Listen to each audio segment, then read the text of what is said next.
good evening, and of course, welcome back. First Olympics, Birmingham bronze, and now an Australian sports medal. It's been a big few years for hunter diver Sam Fricker. But the 20-year-old admits his career is just getting started, and 2023 will pose plenty of significant challenges, as Mitchell Hughes explains. He's lived in Sydney for a few years, but Fricker is always happy to be back in the Hunter. I love Newey. I grew up here. Lambton's my home pool, so it's just really nice to be here, back in the community, talking to all my friends and seeing all the young ones come through. The 20-year-old won bronze at the Commonwealth Games in August, just a year after making his Olympic debut in Tokyo. He's already preparing for a shot at 2024, starting with the qualifiers next year. So we'll be going out hopefully to World Champs and try and get those positions for the country. And then come around 2024, we've got to try and get those positions for ourselves. So you've got to get them for the country, and then you've got to try and get yourself on the team. Rhiannon Ifland is also enjoying some downtime after claiming her 6th straight cliff diving world title. The unstoppable force of cliff diving, Rhiannon Ifland. Yeah, the next season, I mean, it's not coming around until around June, so I have a few months to start to prepare and take some time off, and most importantly, spend some time in Lake Macquarie with my family and friends. 7 in a row is now on the cards, but the 31-year-old also wants to push the limits of what female divers can do. Setting my focus too much on that big goal will make me miss out on a lot of small goals along the way. So I think it's kind of the small goals, and I kind of had to take a step back after the 2022 season just to reassess where I'm at and which way I want to push forward. Of course, Mitchell Hughes with that report. Now, let's go to our last one. Of course, the Olympic highlights from September 2000. Of course, it's where the Hunters' Justin Norris took home the bronze up at the Sydney Olympics. And also, and because of that, it also marked the debut of Newcastle United right up in the NSL.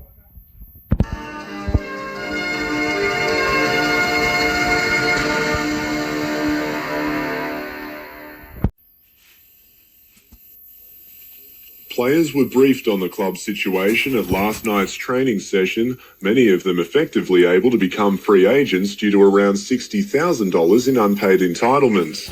However, David Hall sent a cheque today, and while it's rumoured 2 to 3 players may still leave the club due to recent events, Coach Lee Sterry will be leaving them in no doubt what he thinks of that. After tonight, certainly I'll have the players here that want to play and respect Newcastle, and if they haven't got red and blue in their blood, well, I certainly don't want them. And while David Hall reportedly still needs to come up with $765,000 to meet a range of Soccer Australia conditions neither side will confirm, the club is confident. Those things will be worked through. I have no problem about that. And the club will certainly be in the National League. The Breakers, however, would prefer to concentrate on Thursday's pre-season challenge game against the Northern Spirit. And with all teams still mathematically in with a shot of making Saturday's final, Lee Sterry is expecting a great night of football.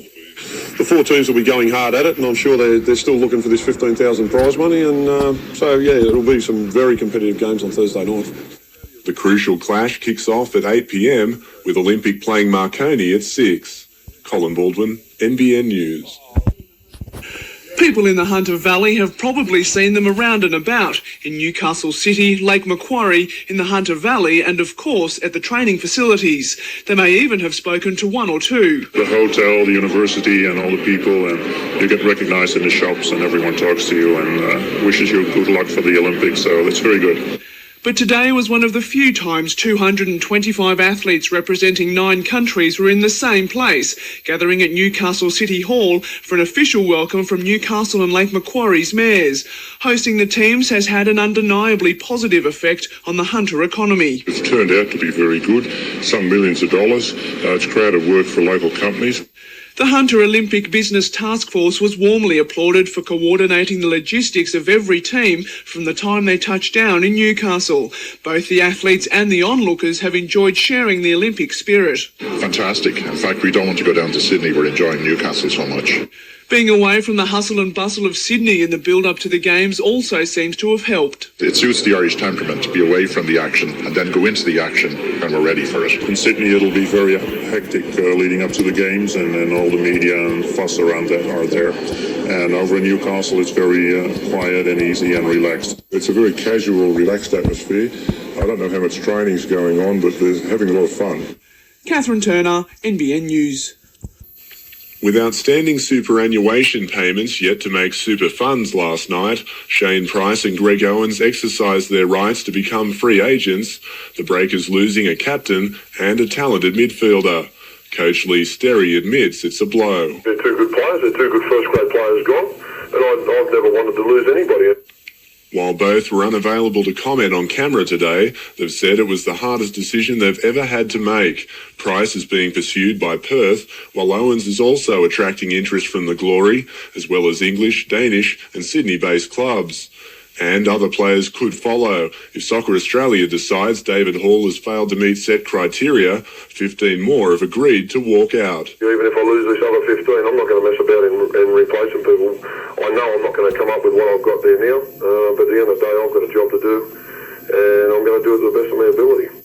Colin Baldwin, NBN News. It was a pre-match game that, of course, saw everyone by surprise. And of course, Newcastle scored first.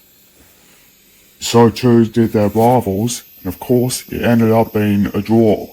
Conklin McLeod, NBN News.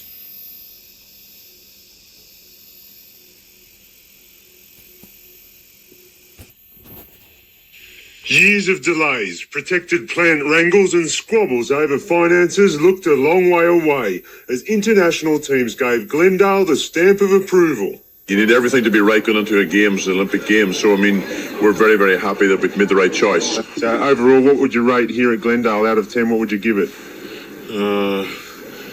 How's that it? $6 million and only one international event, but the value may stretch further. The people of the Hunter should be proud of what they have. It's used quite a lot by our local athletes for training purposes, and now to have something like this that's actually here, an international event, has just shown that it has been needed for such a long time. Ireland's Paralympic team will train here and its Olympic stars could be back. It's an excellent facility, full stop, and I notice that the Chinese gymnasts are here as well, and you have a great gymnastics centre there. So, I mean, yes, indeed, I mean, if you were looking at Australia again and anything going on in this general area of New South Wales, you would go to Glendale. And the international competition was good for the Hunters up-and-comers, like under-18 state 400-metre champion Ryan Turton, even though he ran last. Kind of PB, so I'm pretty happy with that. Didn't think I'd do it, but they bought it out of me.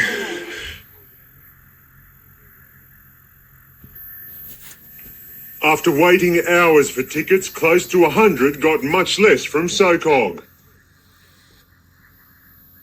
Sympathetic staff tried to calm angry people, many of whom will have to come back to pick up tickets already paid for.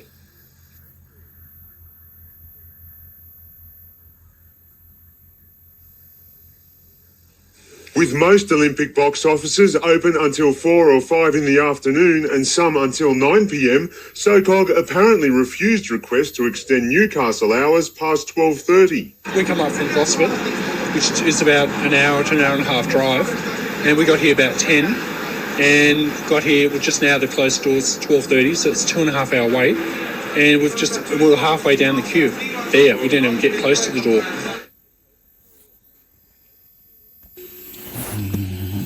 It was all about Ireland as the luck of the Irish left Newcastle this morning. Because of that, it was time to head off to the Olympic Games. Conklin McLeod, NBN News.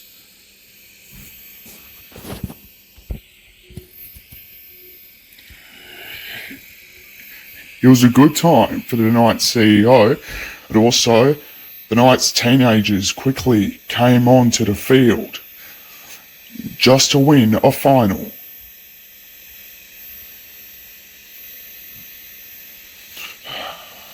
And of course, Newcastle had a lot of first graders into their side as well into that final.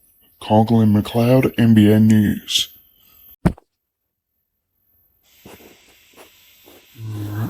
It was another start in soccer, but this time it was the girls' turn. Newcastle certainly scored, but of course it was right up in Hamilton.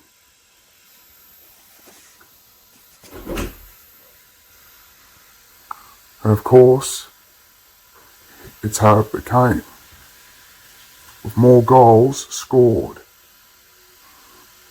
Conklin McLeod, NBN News. Newcastle's Karen Perkins knew exactly what to do. She threw right up a discus, screaming her lungs out, and of course, she got through into the Olympics. And of course, the judiciary cleared her of any wrongdoing. Conklin McLeod, NBN News. In the mid-90s, the Hornsby to Swansea Cycle Classic began as a dream for a pre-Olympic event. Now it's coming true, with medal hopefuls competing this weekend, meaning a race official's more recent dream that the event winner will go on to take gold may also become a reality. Yeah, we had a meeting yesterday with a few of the officials, and that's exactly what he said, but I hope that's true. Among a class field of more than 200 will be Olympians from Uruguay, New Zealand, Colombia, Chinese Hong Kong and the USA, as well as Aussie men's hope Cadell Evans and the full female road racing team, including National Cyclist of the Year, Anna Wilson. The event begins tomorrow night with a criterium at Swansea, with the 186-kilometre road race on Sunday. And while it hosted the regional primary school athletics carnival today, there's some stars of the present who occupied the Glendale Centre on Saturday afternoon. Olympians from Ireland, Botswana, Trinidad and Tobago, the Ivory Coast, Sierra Leone and possibly Kenya will do battle in a variety of events. Spectator entry is via a gold coin donation, with the money going towards electronic timing equipment.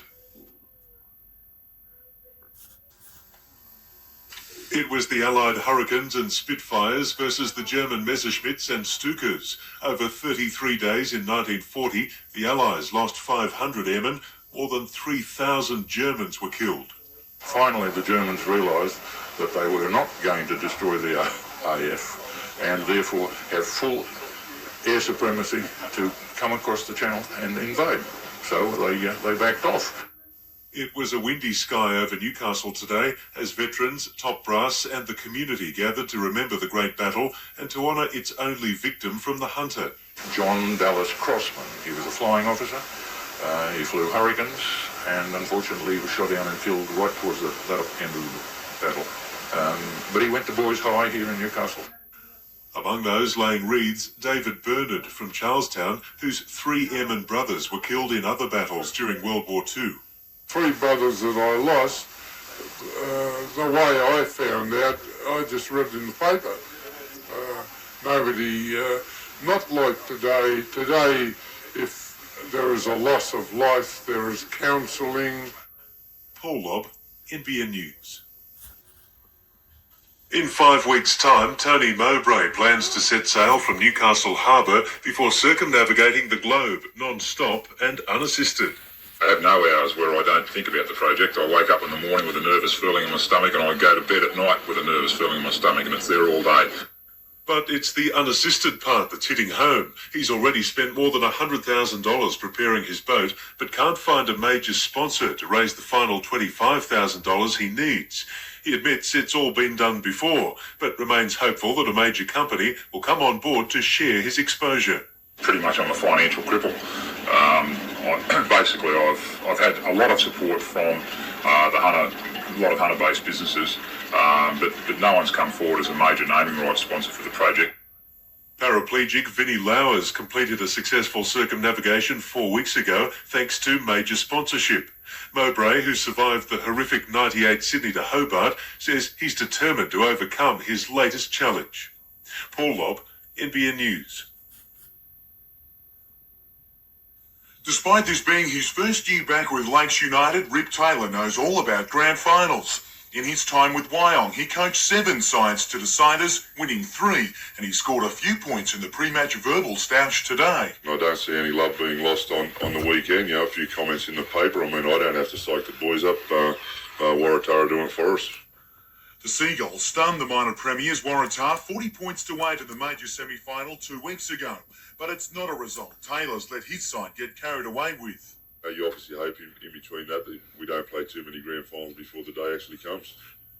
Waratah hasn't played in a grand final since 1990, but it's got plenty of players that know what it's all about. We have got a few blokes that have played grand final football before, and they've passed on a few of their experiences to our players this week, so I think everyone will be right to go. The club is celebrating a player reunion tonight of that last premiership winning team, but it's Sunday. They really want to have them cheering. It'll be a good experience, and like I said, the boys should enjoy it. It's something that doesn't happen that often, and I know everyone's looking forward to it. Jim Callanan, NBN News.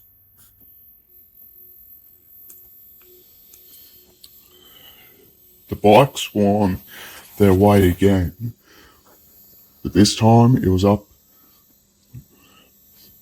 right from Newcastle. And because of that, it was just one exciting time. It's become a pre-Olympic event since. Conklin McLeod, NBN News.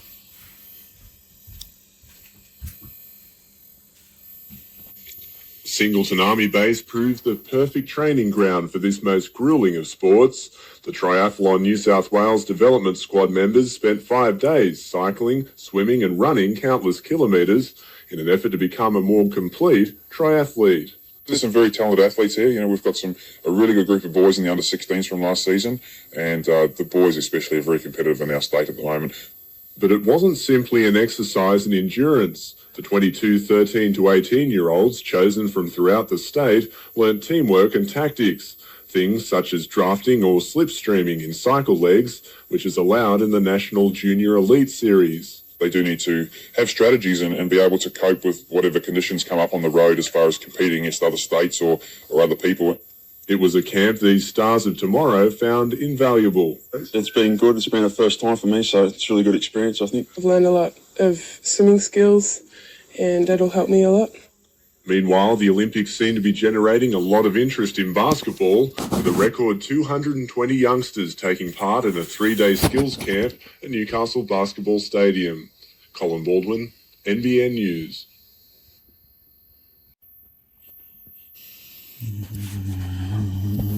Another round of women's soccer.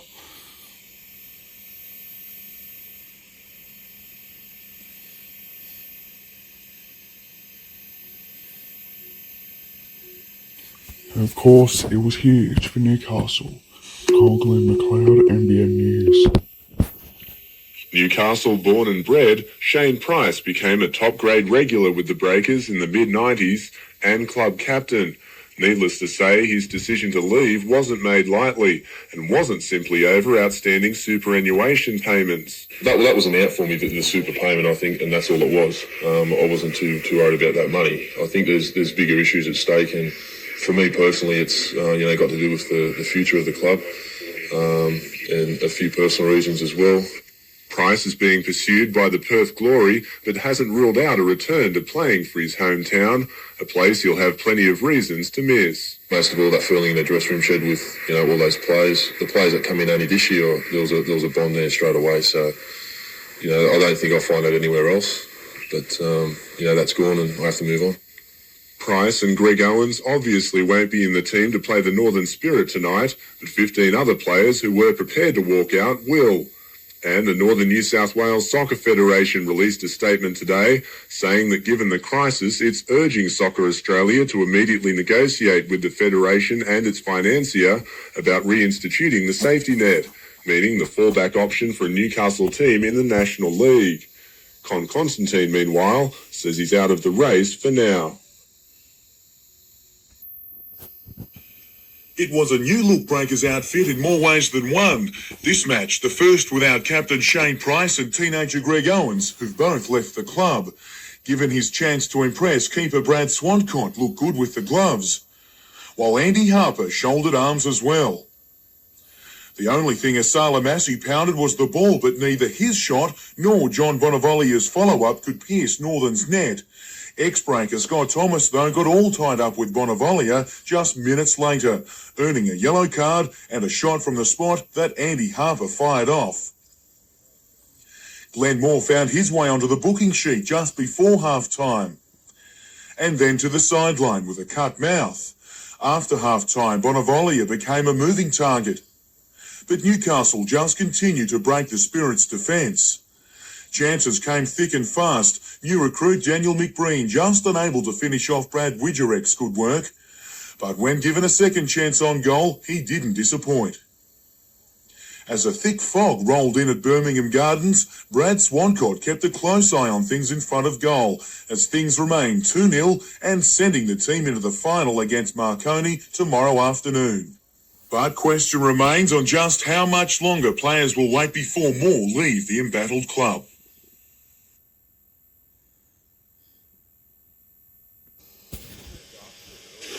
Named after an early pioneer of the Newcastle racing scene, James George Cameron, the handicap is still a draw card 65 years after it was first held.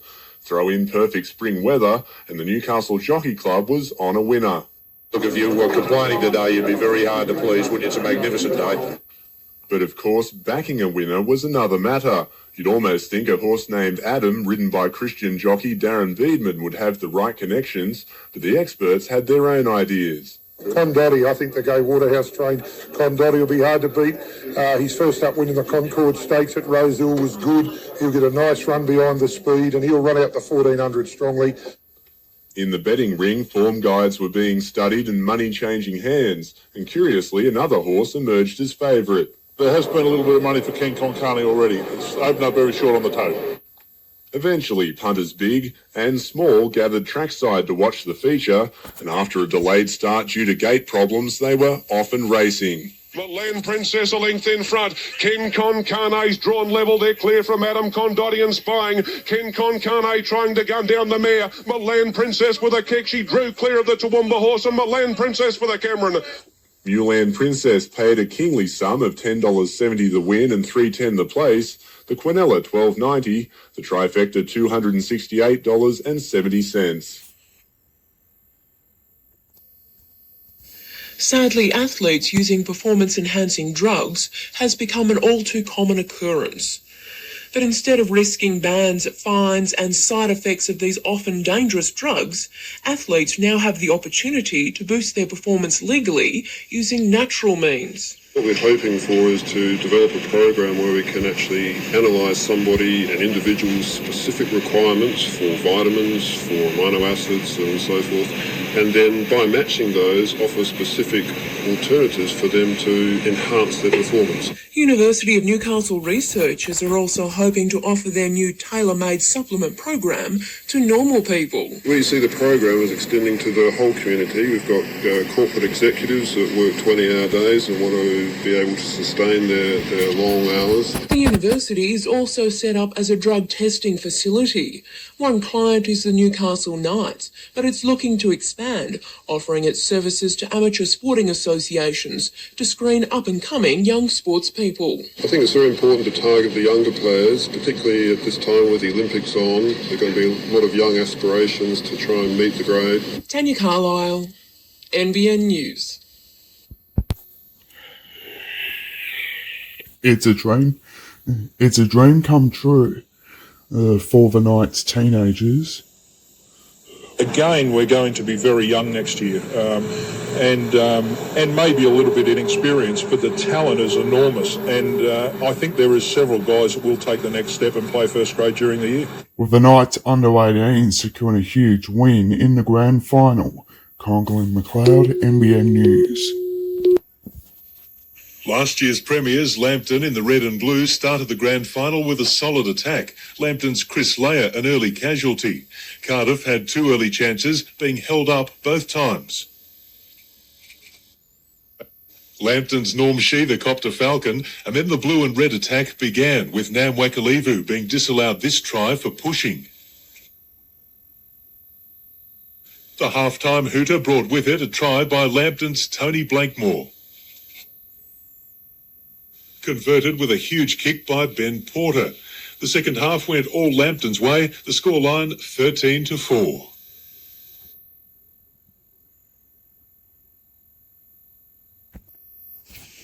Now based in Melbourne, Stu McColl spends little time at home in Charlestown these days as he continues his rise up the Australian racing ranks. After a disastrous start in the Formula Ford Series, he broke several track records and won a string of races to get him within reach of winning the title.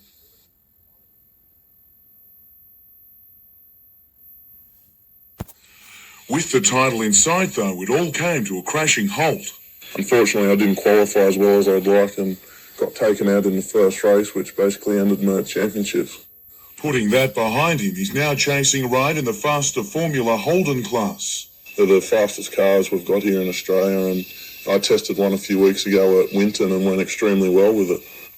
Just turning 21, McColl wants to be the first rookie to win the title, but first he has to secure a drive. The main thing is I've really got to find the sponsorship money to be able to complete sort of the Formula Holden series next year and beyond with my motor racing careers. Jim Callanan, NBN News.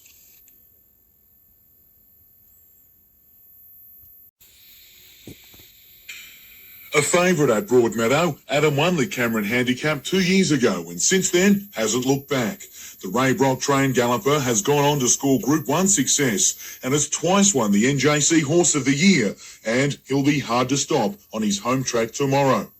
Adam will be ridden by Darren Beedman, and the top weight's main dangers for the $125,000 feature come in the form of the Gay Waterhouse-trained Condotti and Spying, which has drawn barrier 3. But rising Queensland galloper Ken Concane, who's searching for an Epsom start, will be tough to beat as well.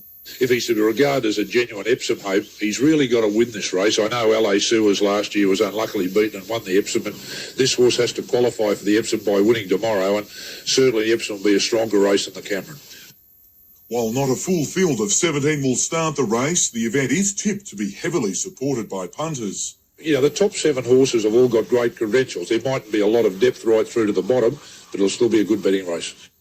To racing of a different kind, and at Cessnock Showground, the horses are making way for camels. They're arriving from all over the country for the first ever Cessnock Camel Cup to be raced this Saturday. Having their first hit out on the track today, jockeys were happy with the surface, but today's barrier trial winner Jasmine was more concerned about getting back home after she'd won. She's just wanting to head back to her mates, and she saw a gap in the fence, and that's where she was heading back home. You don't think she'll be doing that too early on Saturday? Well, hopefully they'll have some bunching across there so she can't get through, yeah. Jim Callanan, NBN News. When we told you about Dean Wells' plans to make a short film 2 years ago, he was spending more time on his skateboard than behind a camera. Today, he's got more hair and has also finished the project with the help of a $5,000 grant from the New South Wales Film and Television Office. Titled Intersections, the 11-minute film follows the life of a skateboarder who ends up in big trouble because of a twist of fate. You're dead. It's partly about how the smaller things that you do in life can have a larger effect on everything else you do, and how the minutest detail can change your whole day and change your whole life. Dean is about to release the film to a worldwide audience on the internet and says his success proves that anyone can follow their dreams. Eventually, the ideal is to make a living out of telling the stories which I want to tell anyway, and which I would be telling even if I wasn't getting paid for it. So that would be ideal. The film will be launched at Newcastle's Palais Royal tomorrow night. Paul Lobb, NBN News. 21 girls between 10 and 12 years old and the opportunity of a lifetime. Tonight, the group from Barnsley Public School will help welcome the world. I'll be running out onto the stadium floor, singing, signing and dancing, making formations of Australia and the Southern Cross. And while there was no sneak preview of what's to come this evening, the girls were certainly in the Olympic spirit.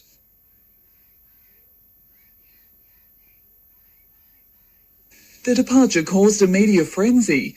or just very proud parents. It's a huge achievement. There's only 2 primary schools involved in it, and we're very proud of the girls. Hunter residents heading for the big events over the next fortnight are encouraged to take advantage of the free car parking facility at the entertainment centre. Ticket holders can park, then walk just 5 minutes to Broadmeadow train station. Some still aren't that close to the Olympics just yet. Hunter Street was again lined with people either buying or picking up tickets. Meanwhile, sport isn't the only thing breaking down barriers. In Newcastle, 53 churches, 11 charities and 3 volunteer groups combined for a Games opening festival.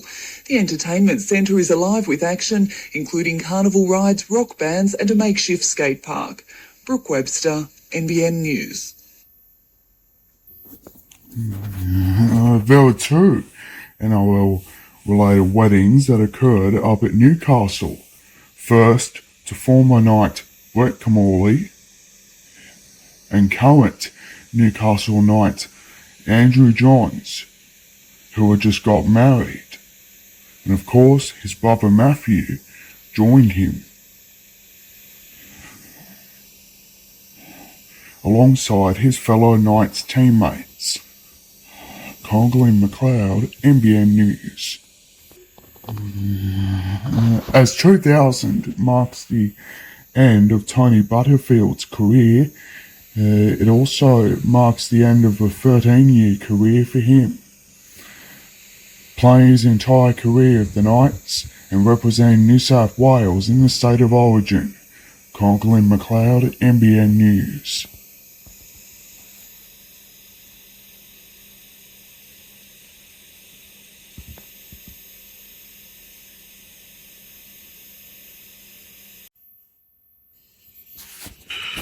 With all senior grades, including their women's team, in the deciders tomorrow, the Wanderers have the chance to create history. And they'll be firm favourites in the top grade, with 2 wins in the past month against Eastern Districts. Well, it's been a tremendous year for the club. At Wanderers for the last 4 seasons, NRU journeyman Alan Barker coached Maitland to grand final glory in 1994, before moving to Eastern Districts and then to the 2 Blues. He rates this team as one of the best in his time and expects their composure to be the key. But it's certainly the thing that's got us home in a lot of games. We stay composed. The guys have got faith in each other to be able to do their job. In contrast, Eastern Districts are better known for brute strength and aggression, a style that won't change tomorrow.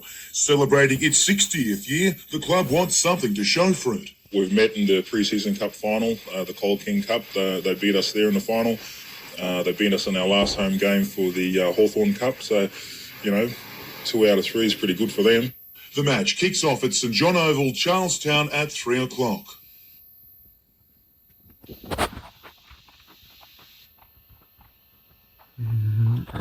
After being in Newcastle for a few days, those local bike riders from Singleton have been driving all the way up there, and of course, has since become a pre-Olympic sport. It's all part of the upcoming Sydney Games. Conlon McLeod, NBN News. Wanderers number 8 Cobus Atinga ran out for his final game, while Eastern Districts coach Danny Mayava laced up his boots one more time as well. A massive penalty kick by Julian Morton got the first points. But Easts took control after that, with Luwina's effort making it 7-3. His breakaway partner Talia Filippo landed a different kind of blow on Michael Noonan. But fullback Chris Mikulski's attack was more rewarding, Easts running up a 9-point lead. The radar-like kicking of Morton, though, clawed Wanderers back level 12-all at half-time. Both teams traded penalties after the break before Andrew McNeil scampered over to give Easts the lead once more. Again, Wanderers fought back, a try to Simon Philp, and things were level once again. Morton's sideline conversion landing them a 22-20 lead. Well into extra time, Easts got the break they were after, a penalty offering Phil Bancroft the match winner. The crowd told the story as Easts won by a point.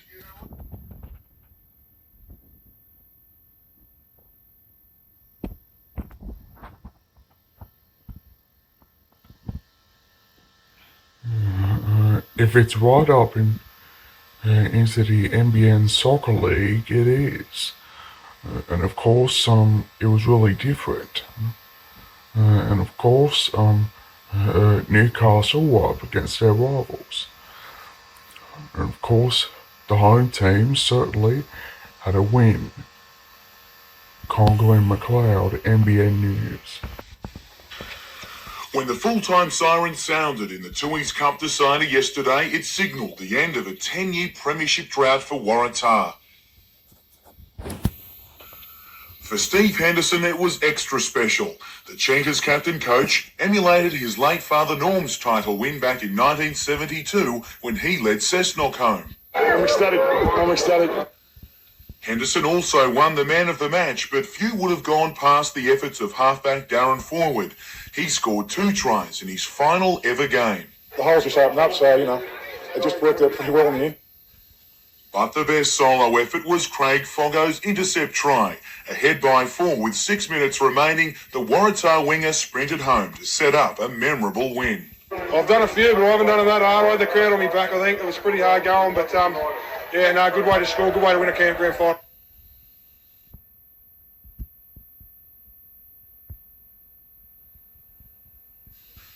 The Seagulls' disappointment, though, was hard to describe. We just start again and have a look at ourselves in November and hopefully turn up again.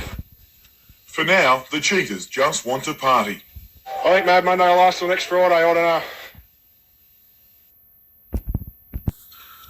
A broken toe might not sound like much, but it stubs out Andy Harper for the rest of the pre-season at least. In fact, he's in real danger of missing the first few competition games starting in October. We're going to have another look at the x-rays just before the week before we kick off, but I don't like the sound of it. And given the uncertain times for the embattled soccer club, the loss of the veteran striker is a blow for team morale. Oh, for sure, and, the spirit that's in the place, it's always good to have Harps around in pre-season. There's a bit of a laugh and a bit of a joke on it. Few laughs from visiting sides in the pre-season competition, with Newcastle's form impressive. Losing the final in a penalty shootout, the Breakers' preparation is showing good signs. Despite that, Sterry will trial a Melbourne-based player next week and is looking overseas for talent to fill the void of Shane Price and Greg Owens, who both left the club last week. But he can't sign anyone until his current players are paid what they're owed. At the end of the day, I've got to move on, and I hope that if they put the superannuations issue with the local players, and that's all put away, well then, I can move on to looking at maybe a couple of imports or whatever. Newcastle will play the Northern Spirit in 2 weeks before heading to Perth for a 5-day camp. Jim Callanan, NBN News.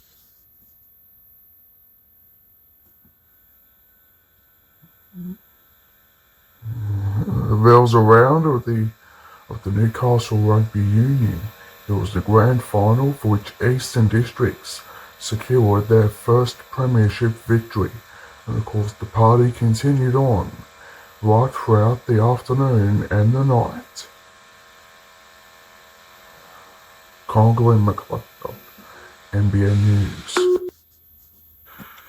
It seems incredible that a club coming off its best ever season now face no future at all, but that's where the Breakers find themselves. After captain Shane Price and Greg Owens decided to leave last week, talented defender Glenn Moore followed suit on Wednesday night, and today another 10 did likewise. Basically, half the top grade squad have walked, including top goal scorer John Bonavolia, Andy Harper and goalkeeper Bob Catlin. Homegrown players are also prominent, with Todd McManus and Mark Wilson among those leaving. The move follows months of uncertainty and outstanding player entitlements, and when David Hall failed to pay wages on Wednesday, many decided to leave. There's only one person to play it, and we all know who that is. But a shattered coach, Lee Sterry, can't believe the issue was allowed to drag on to this outcome. The administration overall of the game leaves a lot to be desired when all this has happened over a matter of 6 months, 5 months in the off-season. The Players Association tends to agree, disappointed that Soccer Australia hasn't been more robust with the conditions it placed on David Hall. That's not an unfair comment. We think that Soccer Australia does need to do that, and we're reminding them of that when we deal with them on a daily basis. Soccer Australia saying they're committed to having a Newcastle presence in the NSL, while late today the Newcastle Breakers said they've paid the week's wages, but it seems it may have come too late to save the club. Jim Callanan, NBN News. Still on a high from a successful Cameron Handicap meeting, the NJC are tipping big things for tomorrow as well. The Olympics closed down racing in Sydney and Newcastle is set to land a major windfall, able to hold its cup meeting on a Saturday and have some of the best in the land on hand to race. One of the big attractions here tomorrow is going to be the jockeys. I mean, you've got the Cassidy brothers, Beedman, the Beasleys, you've got Glenn Bosch, you've got Chris Munch, you've got Melbourne Cup, Golden Slipper winning jockeys everywhere. The best jockeys in New South Wales. The 2400-metre Tooheys Gold Cup is of course the feature and provides one of the most competitive open fields in recent history. While Taree and Wyong Cup winger Pecan Player is considered a strong chance, NBN's own Gary Harley can't go past Kiwi galloper Silent Impact. You've got to get good value, and it's a real tough 2400 metres here. It takes a real good stayer to win, and I think Silent Impact is that stayer. But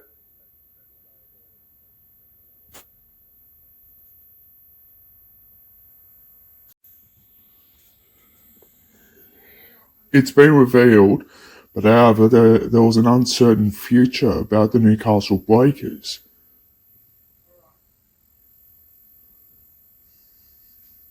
And of course, it follows the club's demise last week. Now, they'll have to come up with a brand new name, which of course is the Newcastle United Jets. Congal and McLeod, NBN News. Tucked away on a back oval at Edgeworth, 3 soccer players training without a club or with any idea if they still have a professional playing career left at all. We really need Soccer Australia to make a decision quick and say they're not playing with our livelihoods. Player of the Year last season, Todd McManus joined 14 others, including Mark Wilson and Brad Swancott, in terminating their contracts last week. The move came after months of uncertainty and then unpaid player entitlements. It was hoped that would force Soccer Australia's hand to make a decision if Breakers owner David Hall could enter the club for the coming season, but still nothing has happened. In the meantime, 2 players have signed with other clubs, and a fear soon nothing will be left to save it all, especially if Hall does have control. Will the players play under if David Hall does have the club? Well, I couldn't really answer that one. We'll just have to wait and see. That's exactly what the Newcastle soccer community has been doing for several months, and time is running out.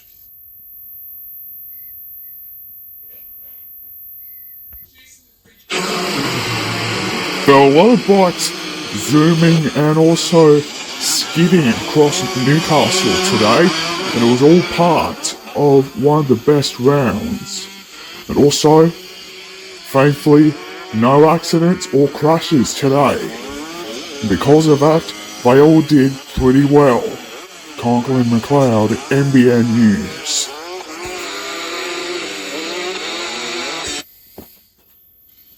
The Olympics may be over, but the feeling lingered on at the Newcastle foreshore today. Like any first-time event, the Matara gift has started small, but being billed as the race to find the fastest runner in the Hunter, it's hoped it'll soon grow. The Masters event included some class runners, including Australian beach flag sprint champion Paul Brady. In fact, the Katara runner went out to a healthy lead, but with the finishing line looming large, his hamstring tore. That opened the door for Fishing Point's Mark Middleton to race home first, stopping the clock at 12.37 seconds, just ahead of Paul Johns. The Open event was a youthful race to say the least. All but one was under 18, and it showed.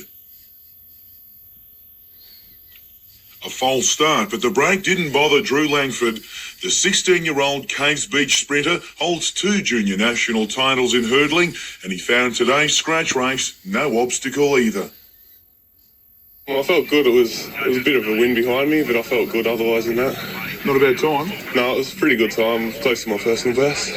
In fact, he covered the distance in 10.74 seconds.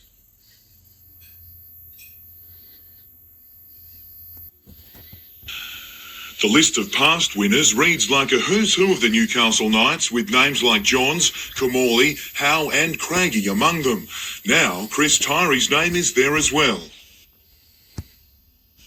The state CHS halfback for both under-17s and opens, Chris says he's honoured to be amongst such good company. Unbelievable. I couldn't believe it the night at the presentation that I was called out. I was just really honoured, and it's just great. Yeah, I'm really happy. It may feel like summer, but the combined independent schools played the decider of their statewide Rugby League Championship today at Charlestown. And Belmont Christian College got off to a flying start, already up 6-4 with tries to Jackson Page. And then another to centre Matt Baker, that had the home side up 18-4 at half-time. But Sydney-based Christian Community College staged an amazing comeback, scoring 22 unanswered second-half points to win 26-18. And the Newcastle business community has thrown its weight behind a number of Hunter Paralympians who must pay their own accommodation costs during the Games. The Business Chamber raised just over $60,000 to help fund 9 athletes and team officials during the Games. Sitting in hospital just weeks before the World Cup, but Matthew Gidley could still afford to smile, cleared of serious knee trouble. It could be a lot worse, I suppose. Gidley knows just how bad it can get. A groin injury robbed him of the Anzac Test and 2 State of Origin appearances this season alone. The news that this knee injury wasn't serious was welcome, to say the least. This is just a bit of more of a hassle than anything, I suppose.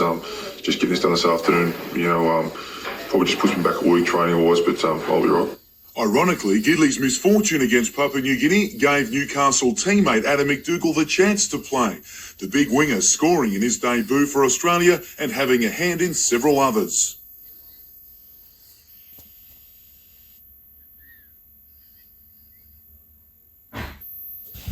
The best ever field to contest the Hornsby Swansea Cycle Classic snaked its way out of Sydney this morning.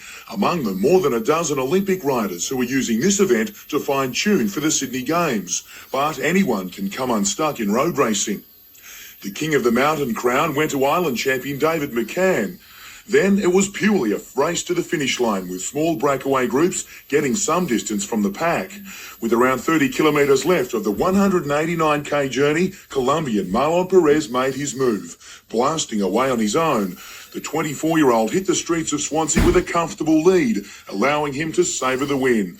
The road race title adds to his Criterium win here on Friday night. Former winner Steve Williams beat McCann in a sprint for the minor placings. A packed number 1 sports ground, and while Lakes missed their first shot at points, they didn't miss Darren Forward. The Waratah halfback flattened early. The Cheetahs just turned the other cheek. But Burke's hit and spin mission led to the first points, with Paul Allardyce finishing off. Darren Forward got Waratah doing just that, a solo effort from him, and it was 6-all.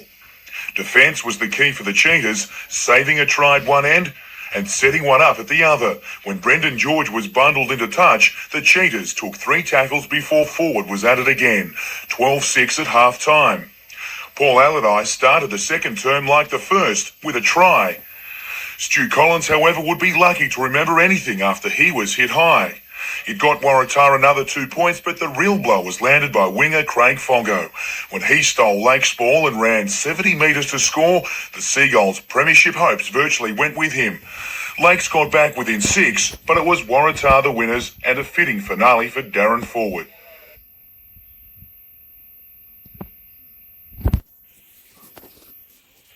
Matthew Johns, this is your life. More than 1,000 fans packed the Newcastle Workers Club to celebrate the career of a champion. Among those sad to see Matty leaving, the chief, Paul Harrigan. We'll miss you for a couple of years. I know you'll come back, and I hope you'll coach. Love you, mate. Matthew rose through the ranks of Schoolboy League before embarking on a 10-year career with the Knights that included the club's glorious 97 grand final win. This year, the club blamed salary cap restrictions for not offering him a new contract, forcing the 5/8 to seek employment elsewhere. Among his staunchest supporters, his family. I love my boy very much, and what I said that day, I will stick by till the day I die. I still don't believe that he should have been cut from the club. Andrew Joey Johns, sad to see his brother go. Yeah, sometimes you don't realise how much things mean to you till they go on, and I know that Matty's going to be a great success in England, but, it's a shame we're not going to be together.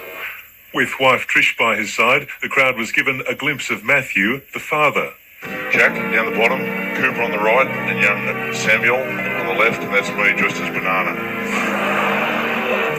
Tony Butterfield, who also leaves the club this year, showed off his dancing style before an oil painting of Matthew was auctioned for charity. Johns leaves for England to play with Super League side Wigan after Christmas. Paul Lobb, NBN News. Multiple gold medalist Matt Ryan knows all about the Olympics. Sydney will be his fourth games. His campaign starts tomorrow in the dressage element of the three-day event. The Ollie Roos campaign started Wednesday night against Italy, but Newcastle's Clayton Zane is expected to get his first start in tomorrow's match against Nigeria. All four of the Hunters Matildas, Alison Foreman, Sonny Hughes, Cheryl Salisbury and Bridget Starr, are expected to play against Sweden in their second round match also tomorrow night. Newcastle Superfish Justin Norris is in the pool on Sunday for the heats and finals for the 400-metre individual medley before backing up on Monday for the butterfly heats. Julie Towers and the Hockey Roos play their first match on Sunday against Great Britain. The softballers start Sunday as well against New Zealand, with Newcastle's Natalie Ward and Musselbrook's Sue Fairhurst in that team.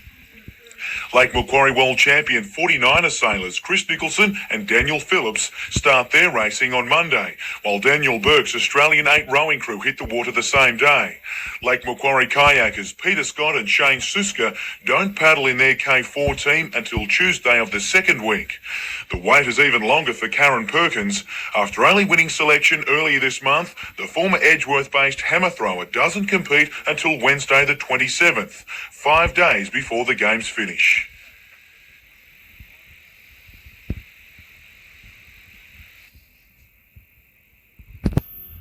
When it's man against beast, it's the beast that normally ends up rubbing the rider's nose in the dirt. Matching wits with an angry Brahman bull isn't everyone's idea of a great day out, but for the 800 competitors at the Stroud Rodeo, it's a way of life.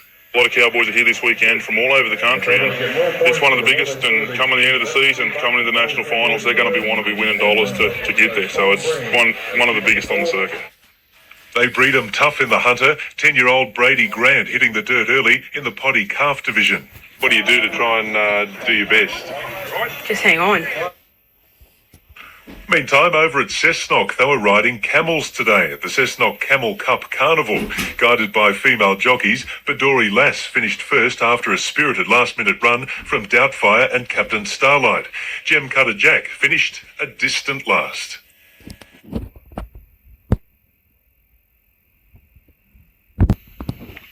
With another decision deadline come and gone, Newcastle Lord Mayor John Tate has joined calls for Soccer Australia to reveal what's going on. I hope this is not about eliminating one team from the competition. Some people have suggested to me that that's the case, but I hope it's not that.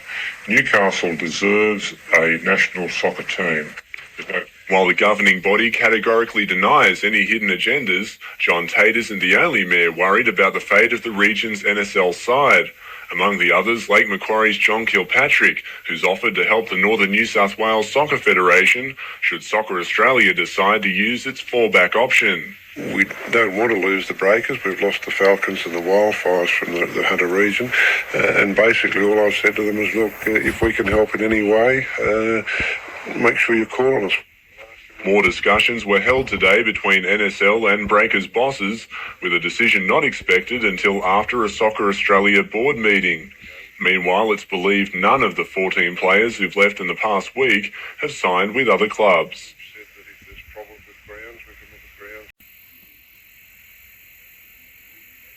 Bronze medal, Commonwealth record. It's not bad for a kid from Newcastle, is it?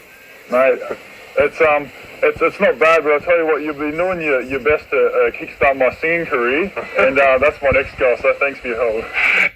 While the all-singing, all-swimming Justin Norris found himself a national celebrity this morning, back home in Stockton they were still celebrating. Go Justin! Go Justin! Well done,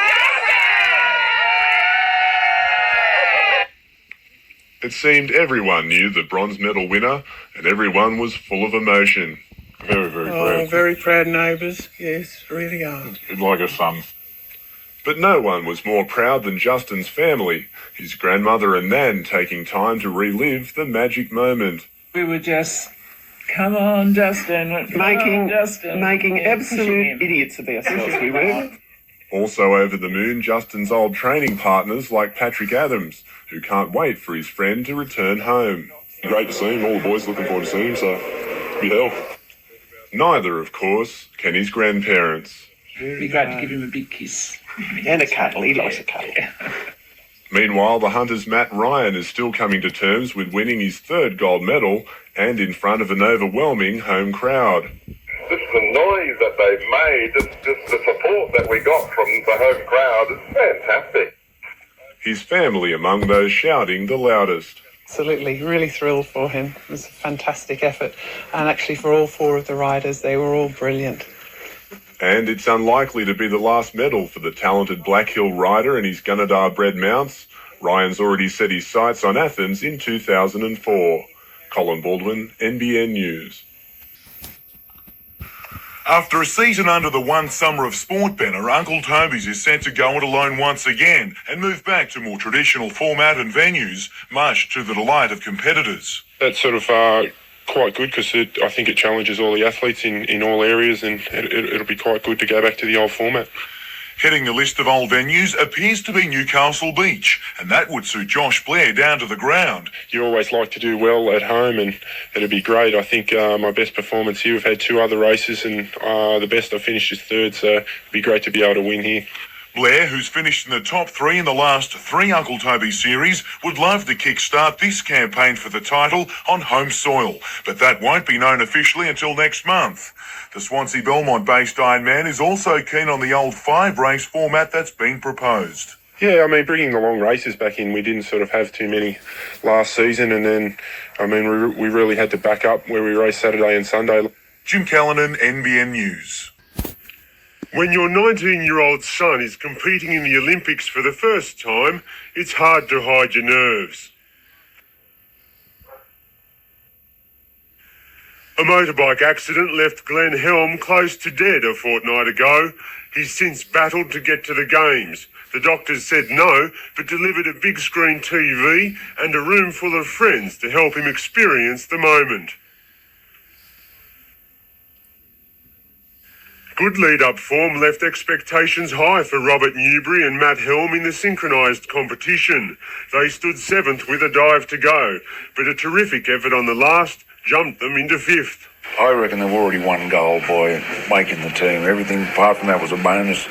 They got 5th today, they'd be happy. They'd be over the moon. The result giving Glenn extra motivation to get to Matt's individual event next week. A lot of those dives that he dived individually were big scoring dives. If he was diving on his own, big scoring dives. I hope he puts it together like that.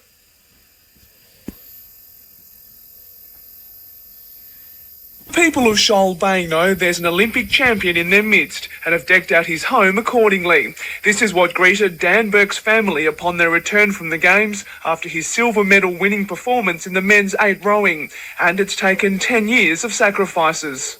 Getting out of bed at 5:30 in the morning and getting out in freezing cold mornings and doing what he has to do to get to where he wanted to be.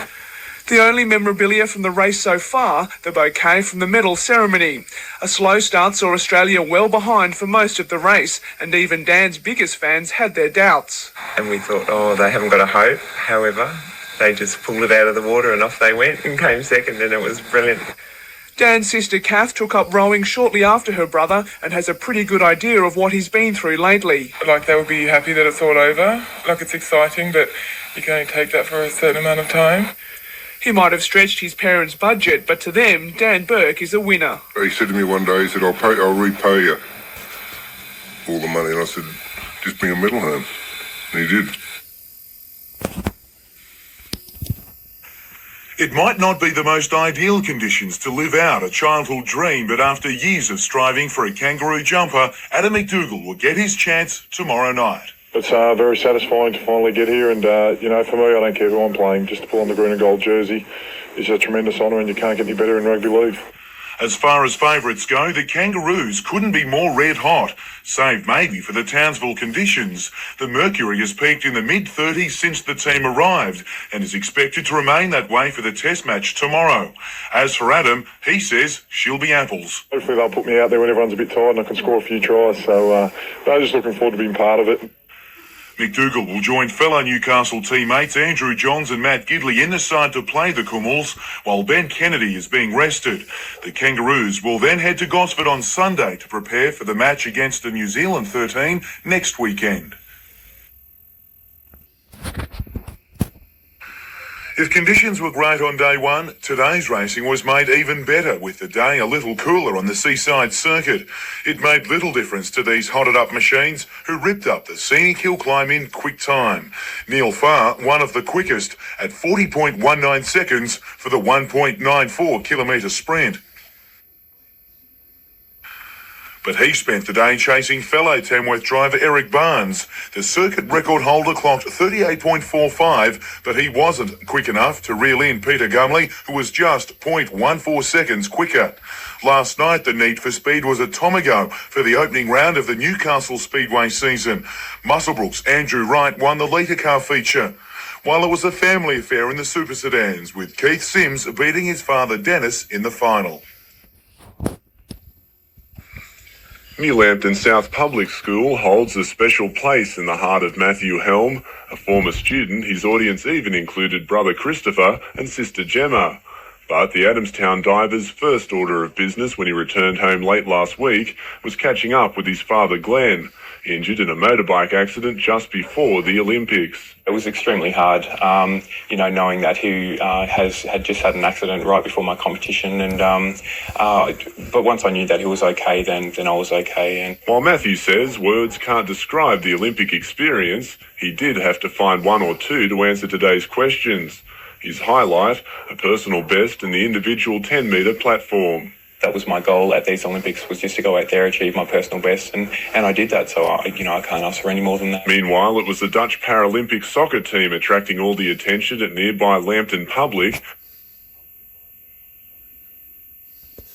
The Atlanta gold medalists are in town for a week of training and winning over some new fans. And something fishy was going on at New Lambton Primary. 19 members of the school's puppet group were showing off costumes they wore during the deep-sea dreaming sequence of the opening ceremony, costumes that are now theirs to keep. Well, I don't think any of us could fully appreciate the incredible pressure of being an Olympic athlete. Expectations are high on our Australian athletes, where in many cases nothing less than gold is considered a success. Grant Hackett, a star of the national titles, has performed well below what he would demand of himself so far in the Olympics. He feels flat, lethargic. It may be illness, but more likely it's the pressure cooker effect of being over-focused on gold, which hopefully he will attain in the 1500 metres. Now, one thing as punters that we should never do is underestimate the overwhelming pressure that these athletes must feel on the day. You can see it on their faces, and if you get close enough, you can see it in their eyes, which is the ultimate indicator of how you're really feeling. For me, looking at the faces of the athletes before they compete is what it's all about. For 4 years, or even a lifetime's preparation, expectation, and the whole world watching you are good ingredients for being overawed, I can tell you. Even in a rugby league grand final, players go in thinking that they're fine with their build-up to the big game, put their boots on, run out of the ground, and they can hardly catch a ball. Grand final fever can get the best of them. So it's with amazement that I see that these athletes from all around the world competing in their respective finals are achieving their ideal performance state, whether it be winning medals or simply beating their own personal bests. They are truly champions. And with this in mind, what a great pleasure it was to see Justin Norris lift himself to new heights, winning the bronze and whipping his hometown into a frenzy. Now, the athletics start tomorrow. When they line up for the starters' guns, see if you can pick the faces of those athletes who are ready to perform. It's a real art. Back to you, Babs. The years of hard work for diver Matthew Helm have been rewarded with an Olympic berth. He starts tomorrow in the synchronised event, but missing will be one of his greatest supporters, his father Glenn. Thrown from his motorcycle after being hit by a car, Glenn can barely move in his hospital bed, suffering multiple fractures. The closest he'll get tomorrow is the television. Mate, if that's what I have to watch him in, he won't be making much of a splash, I'll tell you. His wife Kathy and the family left for Sydney today, but Glenn is determined to join them next week and watch Matthew in the 10-metre platform dive. It'll be a monumental effort, but the ambulance service has guaranteed Glenn a ride to Sydney to watch Matt from a bed by the pool, so long as doctors agree. I'll have to do what I'm told, I think, this week. Next week it'll be a different story. The Helms neighbours will certainly be cheering them on as well. The family street in Adamstown almost a shrine for the talented teenager. But most just hope to see his father overcome the odds and make the games as well, none more so than his son. He was disappointed that he wasn't coming down, but I said he'll just have to smile at the cameras and wave to Dad. It's in Athens next 4 years, isn't it? And I'm not too good at Greek, so I'd like to see him this year here. Finals bring out the best in every competitor, and for Curry's Jacob Richardson, his best was too good for the rest in his 80cc class, winning the national title. Singleton's Luke Richards also looked the goods. He added another Australian crown to his collection as well. Mildura's Joshua Waters was one of the best of the day. He took away 2 titles. And Merriweather board rider Mitchell Ross is still celebrating his biggest career win, taking out the Mango Junior Pro at Byron Bay late yesterday. With conditions at Byron Bay's Tallow Beach a messy 1 to 1.5 metres, Ross waited till late in the final to strike. I was so lucky the last 5 minutes I got a good score, then one more helped my results. That was unreal. Runner-up here last year, the win was made even sweeter for Ross, who overcame Billabong Junior champion Matt Thompson in the final as well.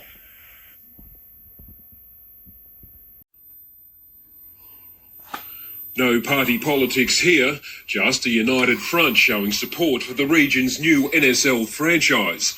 Soccer Australia yesterday granted a Northern New South Wales Soccer Federation proposal, backed by millionaire businessman Con Constantine, permission to enter the NSL after the Breakers were booted out of the league last Friday.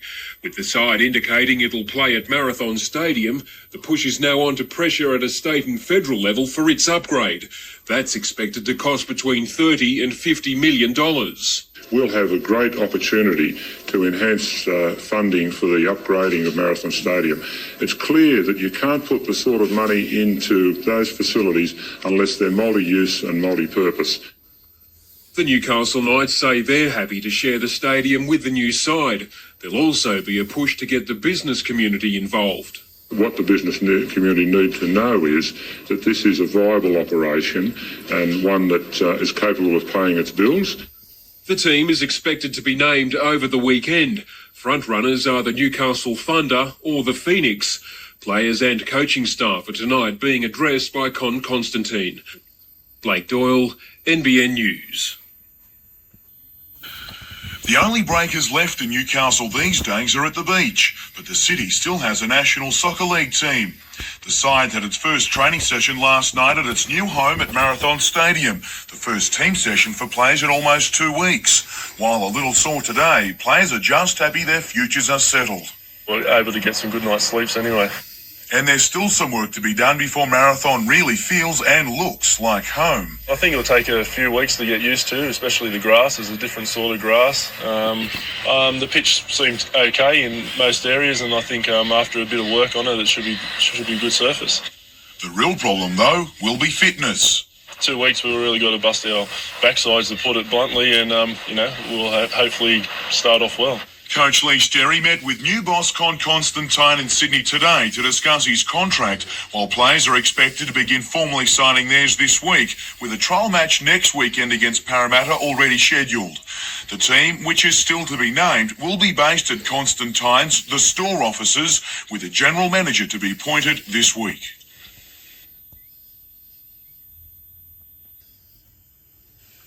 One of Newcastle's beautiful beaches was too much temptation. A trip to the gents and 24-year-old Ansamana Tankara was off. We were waiting for him and I gave him a few minutes and then I went into the toilet to look for him and he had disappeared. He's vanished. Me and my brother Stuart, we went for a walk and looked for him, and we come back to Dad and told him we can't find him. In Australia, to gain experience of the Olympics, Anne Samana was billeted in Raymond Terrace with the Smith family. The emerging soccer star gave gifts from the opening ceremony to the children and left his runners behind. He stayed a night in the Raymond Terrace house, sharing a room with 13-year-old Steve, who says Aunt Samana kept asking about trains. How much, how far, how much are the buses, how long to walk there, could we walk to the train station tomorrow? Aunt Samana is one of 3 athletes on the program who are believed to have gone missing. Their visas are valid until November 1st.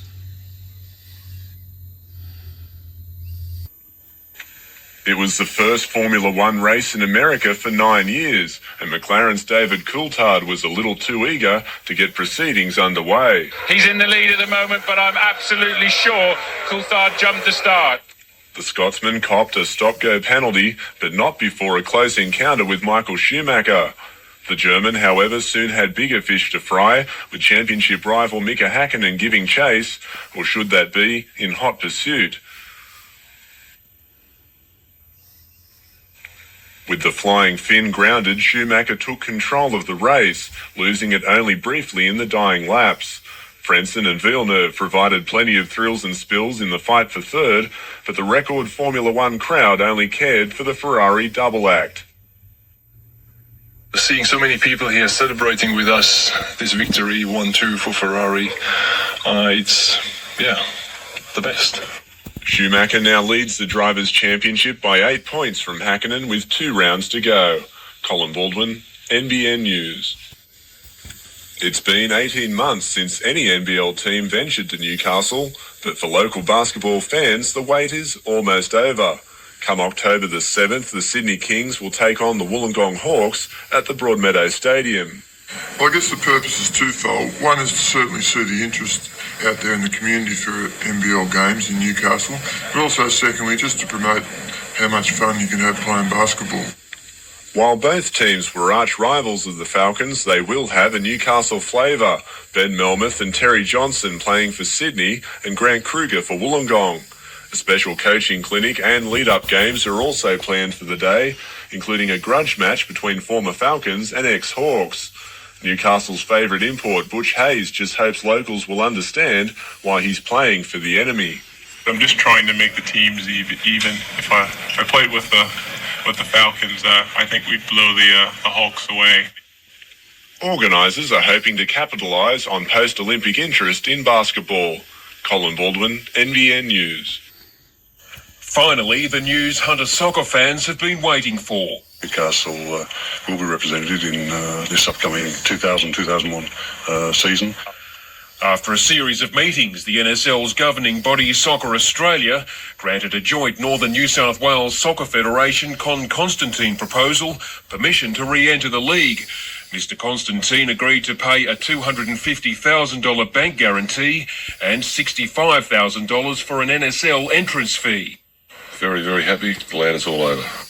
To start with, the new side will be based at Marathon Stadium, adding further calls for it to be upgraded.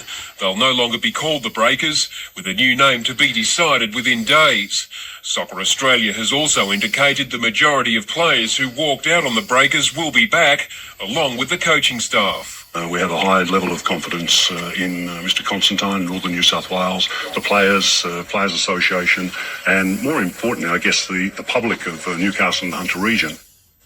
The Newcastle side has all the work to do before the season kicks off on the 13th of October.